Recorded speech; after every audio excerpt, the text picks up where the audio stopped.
ഷിരൂരിൽ അർജുനായുള്ള തെരച്ചിലിനായി dredger എത്തിക്കാൻ വൈകുമെന്ന് dredging company. ഈ മാസം 22-ന് മാത്രമേ ഡ്രജർ മെഷീൻ ഷിരൂരിൽ എത്തിക്കാൻ കഴിയൂ.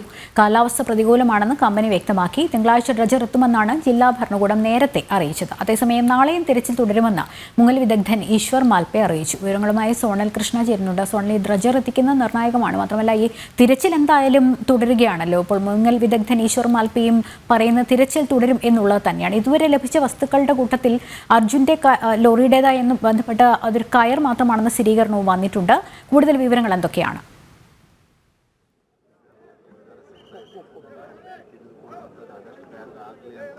ലക്ഷ്മി, ഇന്നാണ് നിർണായകമെന്ന് പറയുന്ന തരത്തിൽ അർജുന്റെ വാഹനത്തിൽ ഉപയോഗിച്ചിരുന്ന കയർ ഏകദേശം 50 മീറ്ററോളം ലഭിച്ചിട്ടുണ്ട്.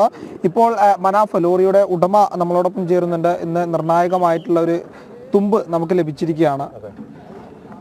ഇത് മനയാന്ന് കിട്ടിയ കഷ്ണം തന്നെയാണ് ഇപ്പോൾ കിട്ടിയത്. അതായത് ഒരു 400 ഫൂട്ടോളം വലുതാണ് നമ്മളെ കയർ. അത് ആ കയറിൻ്റെ ഒരു ചെറിയൊരു ഭാഗം മനയാന്ന് കിട്ടീനും മുറിച്ചു കൊണ്ടുവന്നതാണ് നേവി.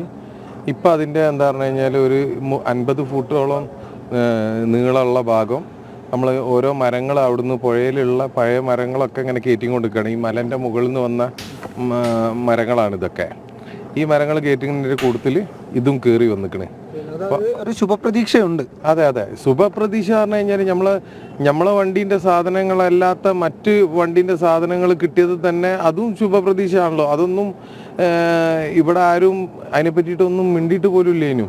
ഇപ്പം ഇങ്ങനെ കിട്ടാൻ തുടങ്ങുമ്പോഴാണ് അറിയുന്നത് പല പാർട്സുകളും കിട്ടാൻ തുടങ്ങി. അത് ഞങ്ങളതാണോ അല്ലേ എന്നുള്ളത് വേറെ വിഷയം. ഇതിൻ്റെ ഉള്ളിൽ പല വണ്ടികളും ഉണ്ട്. അതിൻ്റെ പാർട്സുകളും പുറത്തേക്ക് വരുന്നുണ്ട്. അപ്പോൾ നമ്മുടെ വണ്ടിയുടെ ഒരു പാർട്സും ഇതുവരെ കിട്ടിയ ജാക്കിയും ഇപ്പോൾ ജാക്കിയും കയറും മാത്രമേ ഞങ്ങളിത് കിട്ടിയിട്ടുള്ളൂ. അതിലെനിക്ക് ഒരു ടെൻഷനും ഇല്ല. കാരണം തന്നെ എനിക്കതിൽ സന്തോഷമുള്ളൂ. വണ്ടിക്ക് അധികം പരിക്കില്ല എന്ന് ഞാൻ ഉള്ളതുകൊണ്ട് വിശ്വസിക്കുന്നുണ്ട്. അറിയില്ല, എന്നാലും ഉണ്ടാവരുത് പരിക്ക് അധികം ഇല്ലാതെ അതിൻ്റെ ഉള്ളിൽ നിന്ന്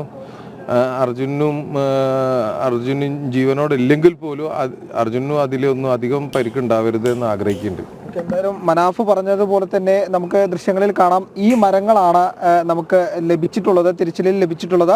ഇതിവിടെ ഉണ്ടായിരുന്ന ആൽമരത്തിൻ്റെ പല ഭാഗങ്ങളാണ്. നമുക്കത് ദൃശ്യത്തിലൂടെ വ്യക്തമായി കാണാൻ കഴിയും എന്നാണ്. ഇതാണ് ആ കയർ, അതായത് 50 മീറ്ററോളം ഉണ്ട് എന്ന് പറയുന്ന ആ കയർ. ഇതാണ് അർജുൻ്റെ വാഹനത്തിൽ ഉപയോഗിച്ചിരുന്ന കയറാണിത്. എന്തായാലും ഇന്നത്തെ തിരച്ചിൽ അവസാനിച്ചിരിക്കുകയാണ്. നാളെ ഈ കയർ ലഭിച്ച ഭാഗം കൂടുതൽ ഊർജിതമായി പരിശോധിക്കും.